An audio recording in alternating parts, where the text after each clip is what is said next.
Paulo, live na live ngumuso na tila ba gustong halikan si Kimi. Actress, kilig na kilig.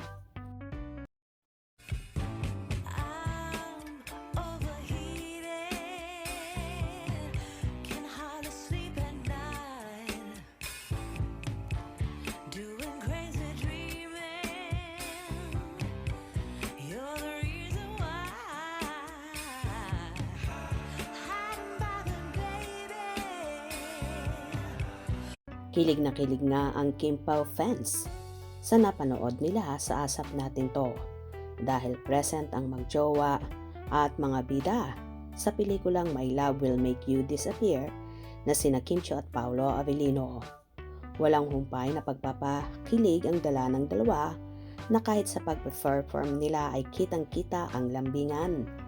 Habang kumakanta nga sila ni Kimi ay agad-agad ngumuso itong si Paulo na tila ba gustong halikan ang dalaga, kung saan nagulat naman si Kim at nag-react ng todo na kitang-kita sa mukha ng actress na tila ba kinikilig.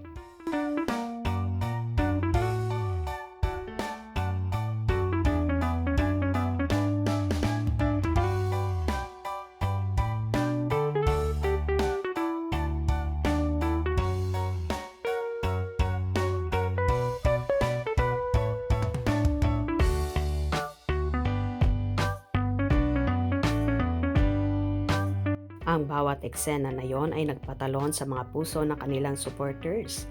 Nakakaiba talaga ang hatid na chemistry ng dalawa na hindi lang talaga pang promotion or gimmick ang galawan nila. Sumayaw-sayaw pa nga si Kimi sa harap ni Paulo na tila prinsesa at ikot ng ikot na bagay naman sa dalaga dahil para talaga siyang princess na kinakantahan ng prince.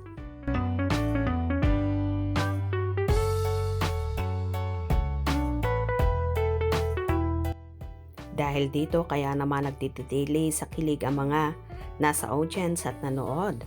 Kahit nga mga taong nanood lang sa bahay napapasigaw din sa sweetness ng Kim Pao na hindi na talaga kayang itago at kusang lumalabas ito. Ang isa pa sa nagpakilig ay ang holding hands ni Kim at Paolo harap-harapan ng mga host. Marami naman ang nagsasabi na magjowa na nga ang dalawa base na rin sa kinikilos nila na malimit silang namamataan na magkasama. Sa pag-gym, ganun din sa pag-jogging. Kahit nga sa pag-attend sa party kamakailan sa naging birthday party ni Direk Lino Cayetano ay present ang couple. At ganun din sa first death year anniversary ng head ng Dreamscape na Sir Deo Indrinal. Well, abangan natin ang Kim Pao na for sure aamin sa magaganap nilang promotion kaya abang-abang tayo palagi. Hope you enjoyed. Please subscribe for more info.